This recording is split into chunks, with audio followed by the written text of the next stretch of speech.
बिस्मिल्लाहिर्रहमानिर्रहीम। अस्सलाम वालेकुम फ्रेंड्स, आप देख रहे हैं हमारा YouTube channel CSC guide official और मैं हूं मोहम्मद इरफानुल्लाह। आज हम बात करेंगे ज़िजियांग यूनिवर्सिटी के बारे में। जी हाँ, सीएससी स्कॉलरशिप एडमिशन ओपन है, डेडलाइन बहुत करीब है, सारी चीज़ें हम डिस्कस करते हैं। गूगल में आपने टाइप करना है सीएससी गाइड ऑफिशियल और पहले ही लिंक पे कर देना है क्लिक। आप पहुंच जाएंगे हमारी वेबसाइट cscguideofficial.com पे। यहाँ पे सीएससी स्कॉलरशिप एडमिशन 2026 यहाँ पे लिखा हुआ है, इस पे आपने क्लिक करना है तो आपको सारी अपडेट जो है मिल जाएगी। ये अपडेट करता आ रहा हूँ मैं, जो एडमिशन जिन जिन यूनिवर्सिटीज़ के ओपन होते हैं, जैसे शांसी नॉर्मल हो गई, ज़िजियांग को अभी हम डिस्कस करेंगे, ठीक है। उसके बाद Tongji Nanjing University of Science and Technology है, ये तोंगजी यूनिवर्सिटी है, और भी क्या कहते हैं काफ़ी सारी यूनिवर्सिटी, हार्वर्ड इंस्टीट्यूट। हर यूनिवर्सिटी के जैसे जैसे एडमिशन होते हैं अब स्टार्ट होते आते हैं, हम अपडेट करते आते हैं पहली फुर्सत में, ठीक है। तो इंशाल्लाह आपको सारी चीज़ें यहाँ पे मिलेंगी। इसके बाद दिगरे मैं वीडियो बनाऊंगा। अब इसके बाद ये 5-6 वीडियो बनाने के बाद मैं एक और भी सीरीज स्टार्ट करूँगा, फॉर्म आपने कैसे फिल करने हैं, ठीक है। और कुछ और चीज़ें भी मैं आपको बताने की कोशिश करूँगा कि किस तरह आपने चीज़ों को हैंडल करना है जब आपने अप्लाई करना है ऑनलाइन। जो ऐसा समझिए टिप्स एंड ट्रिक्स मैं आपको बताऊँगा, ठीक है। तो ये ज़िजियांग यूनिवर्सिटी पे क्लिक कर देना है और ये पोस्ट ओपन हो जाएगी, ठीक है। इस तरह कुछ पोस्ट होगी, ठीक हो गया। अब ये ये चाइना में टॉप 3 या टॉप 4 में आती है, मीन्स के टॉप 10 में आती है, ऐसे समझिए, ठीक है। तो ज़बरदस्त यूनिवर्सिटी, अगर आपको एक्सेप्टेंस लेटर मिला हुआ है तो आप अप्लाई कर सकते हैं, लेकिन इस चीज़ की कोई गारंटी नहीं है कि ज़िजियांग यूनिवर्सिटी से अगर आपको एक्सेप्टेंस मिला है तो फिर आपकी स्कॉलरशिप यकीनी है, ऐसा सीन नहीं है। लास्ट टाइम स्टूडेंट्स को प्री एडमिशन लेटर तक मिले थे, लेकिन कुछ का एडमिशन नहीं हुआ था। मेरे कज़न ने अप्लाई किया था, उसको उन्होंने यूनिवर्सिटी स्कॉलरशिप जो है, उन्होंने प्रोविंशियल गवर्नमेंट स्कॉलरशिप जो है वो दी थी, ठीक है। लेकिन अगर आपके पास एक्सेप्टेंस है तो आप ट्राई लाजमी कीजिएगा, लक कभी भी आपका साथ दे सकती है, ठीक हो गया। अब ये मैंने इस वजह से बताया कि आप खुशफहमी में ना रहें कि एक्सेप्टेंस मिल गया, बस अब हम पूरे रिश्तेदारों को आप बता दें आप चाइना जाने वाले हैं, बाद में पता चले कि आप एडमिशन नहीं हुआ। मतलब वो चुप आपने साधनी है और वेट करना है अपने उसका टाइम का, कि जब आपका एडमिशन कन्फर्म हो जाए तब आपने जो है रौला डालना है। ज़िजियांग यूनिवर्सिटी कंट्री चाइना है, मास्टर और पीएचडी दोनों के लिए स्कॉलरशिप है, फुली फंडेड है। सीएससी के लिए जो है स्टाइपेंड आपको पता है 3500 होता है, और मास्टर के लिए जो है 3000 होता है, ठीक है। अब ऑनलाइन अप्लाई है, no need to send hard copies. उसमें क्या क्या चीज़ें होती हैं वो मैं आपके साथ डिस्कस कर देता हूँ। फुल ट्यूशन फी है, अकोमोडेशन भी है, कम्प्रेसिव मेडिकल स्टाइपेंड मैंने आपको पहले बता दिया है। अब इनका एलिजिबिलिटी क्राइटेरिया क्या है, कि एलिजिबिलिटी क्राइटेरिया के बारे में बता दें। देखिए सारे इंटरनेशनल अप्लाई कर सकते हैं। एजुकेशनल बैकग्राउंड आपके पास होना चाहिए। अगर आप मास्टर के लिए अप्लाई करें तो बैचलर डिग्री होनी चाहिए, 16 ईयर एजुकेशन, और अगर आप पीएचडी के लिए अप्लाई करें तो 18 ईयर आपके पास होनी चाहिए, ठीक है। एज लिमिट 35 साल मास्टर के लिए और पीएचडी के लिए 40 साल है, ठीक है। एकेडमिक एक्सीलेंस, स्ट्रॉन्ग एकेडमिक, मतलब कि अगर आपके पास है तो ठीक है, अगर नहीं है, ये लाजमी नहीं है कि स्ट्रॉन्ग एकेडमिक बिल्कुल ही हो, ठीक है। लेकिन आप अपनी प्रोफाइल देख लीजिएगा कि आपको एक्सेप्टेंस अगर मिल जाए तो आप ट्राई करें लाजमी इधर। इसमें और कौन कौन सी स्कॉलरशिप है वो भी मैं आपको आगे जाकर बताता हूँ, और कौन कौन सी स्कॉलरशिप्स हैं इसमें, ठीक है। English proficiency okay, English proficiency के साथ एडमिशन आपका हो जाएगा। आइट्स टॉयफल वगैरह की ज़रूरत नहीं है, अगर आपके पास है तो वेल एंड गुड, ठीक है। अगर नहीं है तो इंग्लिश प्रोफिशिएंसी ओके है। मैं ऐसे काफ़ी सारे स्टूडेंट को जानता हूँ जिनका इंग्लिश प्रोफिशिएंसी की बेस पे एडमिशन हुआ है ज़िजियांग यूनिवर्सिटी में, इवन कि वो टॉप 3 या टॉप 5 में आती है, ठीक है। अगर इंग्लिश चाइनीज़ टॉट है तो डेफिनेटली आपके पास HSK 5 होना चाहिए। अब इसमें अप्लाई कैसे करना है भाई, ये तो बता दो। अब मैं आपको बता रहा हूँ। फर्स्ट पहले तो आपने सीएससी का फॉर्म फिल करना है, ये क्लिक है to apply on CSC portal. अब सीएससी का फॉर्म कैसे फिल करना है, ये लास्ट टाइम वाली वीडियो आप देख सकते हैं, सेम वही होगी, लेकिन अगर एक दो चीज़ें चेंज हुई भी सही तो मैं ये 5-6 वीडियो के बाद मैं आपको बताऊंगा कि आपने फॉर्म कैसे फिल करना है, ठीक है। उसके बाद ज़िजियांग यूनिवर्सिटी का फॉर्म कैसे फिल करना है, मैं फॉर्म फिल करने की सीरीज़ में इंशाल्लाह स्टार्ट करूंगा। उसमें सारे फॉर्म जो है मैं एक के बाद दिख रहे एक एक करके, या जो सेम फॉर्म होंगे वो मैं आपको बताता जाऊंगा। अब ये यूनिवर्सिटी के पोर्टल यहाँ पे क्लिक करेंगे, आप यूनिवर्सिटी का फॉर्म फिल करेंगे। जब सीएससी का फॉर्म फिल करना है वो आपने डाउनलोड कर लेना है, फिल करके डाउनलोड कर लेना है।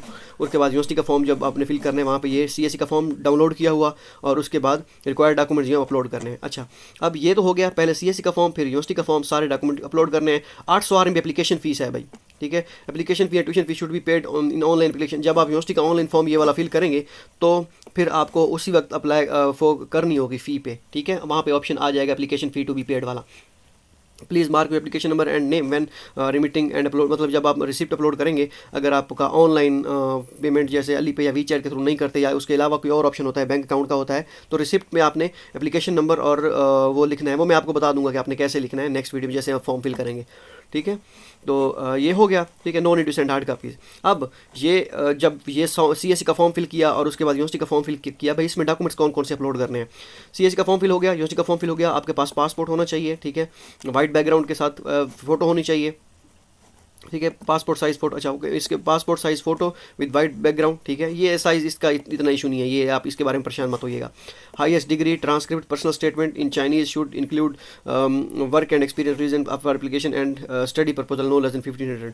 चाइनीज़ और इंग्लिश दोनों में होनी चाहिए, ठीक है। ये पर्सनल स्टेटमेंट है, 1500 वर्ड्स का होना चाहिए ये, ओके है। उसके बाद पब्लिश पेपर्स अगर आपके पास हैं वो, रिकमेंडेशन लेटर 2, ठीक है। Physical passport copy, physical form, और उसके बाद application should meet the language proficiency requirement for master and doctoral degree programmes for international students. ये आप यहाँ से देख सकते हैं, ठीक है, कि कौन कौन से डिग्री रिक्वायरमेंट है। लेकिन एक चीज़ अगर इसमें देखते हैं, क्योंकि लास्ट टाइम तो था कि आप क्या कहते हैं आइट्स के बगैर आपका वो हो जाता था, ठीक है।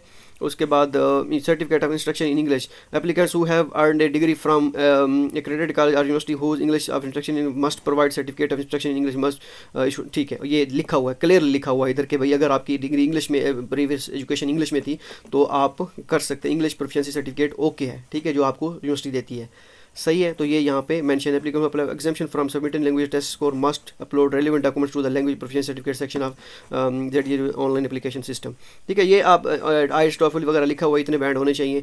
लेकिन सर्टिफिकेट इंस्ट्रक्शन इन इंग्लिश ये लिखा हुआ है, applicants who have earned a degree from accredited college और यूनिवर्सिटी हुज लैंग्वेज, हमारी पाकिस्तान में लैंग्वेज इंग्लिश ही होती है, ठीक है, तो उसका इतना बड़ा इशू नहीं है। Applicants who have native language in English are exempt from providing English proficiency certificate, ठीक है। तो ये इसका मसला नहीं है, क्योंकि क्लियरली मेंशन किया हुआ है। अब हम जो है हाँ, ये तो हो गया मास्टर एंड डॉक्टरल दोनों के लिए ये, तो इसमें आप कर सकते हैं। उसके बाद 25 version of form for provisional acceptance. अच्छा, एक चीज़ मैं और कंफर्म करने की कोशिश करूँगा, इधर अगर कोई स्टूडेंट पढ़ता है या लास्ट टाइम, तो उनसे मैं मज़ीद कंफर्म करूँगा कि भाई आइट्स का क्या सीन है, ठीक है, कि लाजमी है या नहीं है। क्योंकि इधर तो लिखा हुआ है क्लियरली कि अगर आप जो है आपके पास है इंग्लिश प्रोफिशिएंसी सर्टिफिकेट जो आप प्रीवियस डिग्री आपने की है उस यूनिवर्सिटी इशू करती है, दैट मीन्स कि वो ओके है, ठीक है। फिर भी मैं डबल कंफर्म कर लूँगा, वो मैं आपके साथ एक वीडियो पे, शॉर्ट वीडियो फेसबुक पे या यूट्यूब पे भी अपलोड कर दूँगा, दोनों प्लेटफॉर्म पे इंशाल्लाह।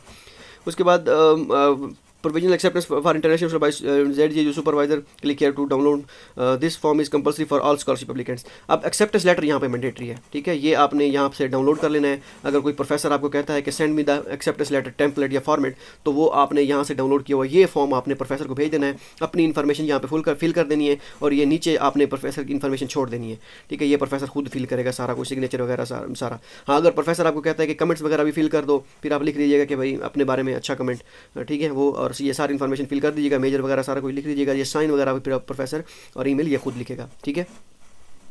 अब ये दैट मीन्स के अब एक्सेप्टेंस लेटर मैंडेटरी है। Commitment for changing university marks application download the PDF version of, इसको देख लेते हैं। ये कमिटमेंट क्या है? कमिटमेंट में यही होगा कि आप कोई और स्कॉलरशिप तो अवेल नहीं कर रहे, इस तरह कुछ होगा मुझे लगता है। इंटरनेशनल स्टूडेंट अच्छा, ये रिक्वायरमेंट दी गई है कि उनमें बताया गया कि भाई ये सारी चीज़ें हैं, और मैं आई हैव चेक में personal information in accordance with the requirement stated, मतलब ये सारी इन्फॉर्मेशन मैं जो दे रहा हूँ ये सारा कुछ जो है वो ऑथेंटिक है, ये वो सारा कुछ वो इस हवाले से है, ठीक है। बाकी ऐसा जितना मसला नहीं है। ये भी आप जब यूनिवर्सिटी का ऑनलाइन पोर्टल फिल करेंगे उसमें आपने ये अपलोड कर देना है, ठीक है। अगर कहीं पे ऑप्शन इस कमिटमेंट लेटर का अपलोड करने का हुआ तो ठीक है, नहीं तो अदर सपोर्टिंग डॉक्यूमेंट्स में आपने अपलोड करने हैं। लेकिन जैसे ही फॉर्म फिल करूंगा इंशाल्लाह मैं आपको बता भी दूंगा। अब यहाँ पे नेक्स्ट आ जाता है कि कैटलॉग फॉर डॉक्टरल स्टूडेंट्स, ये इनका इंग्लिश में कौन कौन से जो मेजर अवेलेबल हैं और मास्टर में कौन कौन से अवेलेबल हैं, ठीक है।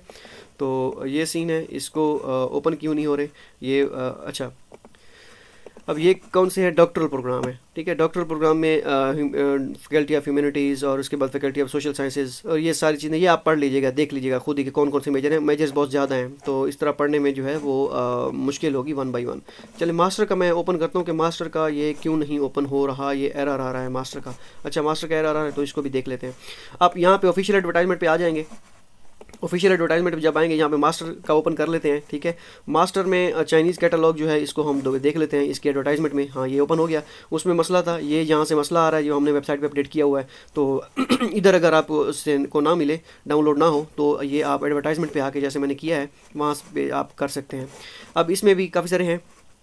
ये ट्यूशन फ़ी वैसे लिखी होती है, ये स्कॉलरशिप में कवर हो जाती है, इसके बारे में परेशान नहीं होना आपने। स्कूल ऑफ इंटरनेशनल स्टडीज़ है, और इकोनॉमिक्स है, लॉ है, मैनेजमेंट है, ये काफ़ी सारे मेजर्स हैं जो अवेलेबल हैं मास्टर के लिए, तो ये आप देख लीजिएगा। अगर आपका मेजर इनमें है तो आप अप्लाई कर सकते हैं। अब हम एडवर्टाइजमेंट पे जाते हैं, ठीक है। एडवर्टाइजमेंट मास्टर और पीएडी की दोनों की सेम है, बस ये है कि मेजर का डिफरेंस है, और बाकी सारी चीज़ें ऑलमोस्ट सेम है, ठीक है। अब यहाँ पे डेडलाइन है जो Chinese government scholarship type B की 31 दिसंबर लास्ट डेट है, ठीक है। 31 दिसंबर जो है इसकी लास्ट डेट है। चाइनीज़ गवर्नमेंट टाइप एक तो अलग सिस्टम है। अब ये Chinese government scholarship youth of excellence scheme of China programme, अब ये 28 फरवरी की लास्ट डेट है। इसमें जो लास्ट टाइम एक स्टूडेंट की स्कॉलरशिप हुई थी 1 साल का, अगर मैं गलत नहीं हूँ तो 1 साल का स्कॉलरशिप देते हैं आपको। 2 साल की आपकी ड्यूरेशन होती है स्टडी का, 1 साल में आपको वो स्टाइपेंड देते हैं और दूसरा साल आपने पाकिस्तान आके अपने मतलब अपने कंट्री जाके वो करना होता है रिसर्च वर्क और थीसिस और फाइनल डिफेंस के लिए फिर आपको दोबारा आना होता है, ठीक है। तो ये सारी चीज़ें होती हैं। अब एक और मुझे कज़न बता रहा था कि उनके DUT यूनिवर्सिटी में इस तरह की स्कॉलरशिप है, ये चाइना वन लिंक वाली या ये यूथ एक्सीलेंस वाली। उन्होंने कहा वो उनका स्टाइपेंड 2 साल का 1 साल में देते हैं उनको। तो ये भी इस तरह का हो भी सकता है, ठीक है। एग्जैक्ट इसकी कोई इन्फॉर्मेशन नहीं है, लेकिन ये है कि इसमें अगर आपको मौका मिलता है, ये भी आई थिंक टाइप बी ही आती है, तो इसमें आप अप्लाई कर सकते हैं, ठीक है। जीजियांग गवर्नमेंट है, ये मेरे कज़न को उन्होंने ऑफर की थी, आई थिंक यही स्कॉलरशिप थी। उसमें 1500 या 1700 था और डॉर्मिटरी फ्री नहीं थी, तो ये थोड़ा मसला था। उसकी भी 28 फेब है, ठीक है। और बाकी 800 RM एप्लीकेशन फ़ी तो है। जीजियांग यूनिवर्सिटी इंटरनेशनल कैंपस स्कॉलरशिप ये कोई नहीं है, या ये कैंपस में जो पढ़ रहे होते हैं उनके लिए। तो ये बाकी सारी चीज़ें वही हैं। मैंने कहा चलिए आपको बता दूं कि ये मुख्तलिफ स्कॉलरशिप्स भी हैं यहाँ पे, ठीक है। होप सो ये वीडियो आपके लिए फ़ायदेमंद साबित हो। ये अपडेट कर दिए हमने वेबसाइट पे csguideofficial.com पे, और यहाँ से शांसी नॉर्मल का भी देख सकते हैं, तोंगजी यूनिवर्सिटी का भी देख सकते हैं इधर, ठीक है। और उसके बाद ये हार्वर्ड इंस्टीट्यूट ऑफ टेक्नोलॉजी, ये सारी चीज़ें देख सकते हैं। क्योंकि ये अपडेट नहीं हुआ, वो अपडेट कह रहा हूँ, ये लिंक रिफ्रेश नहीं हुआ, इस वजह से ये शो नहीं हो रहे थे। हाँ ओके, ठीक है। तो ये सारी चीज़ें। होप सो ये वीडियो आपके लिए फ़ायदेमंद साबित हो। मिलते हैं अगली वीडियो में। दुआ में याद रखिएगा। अल्लाह हाफ़िज़।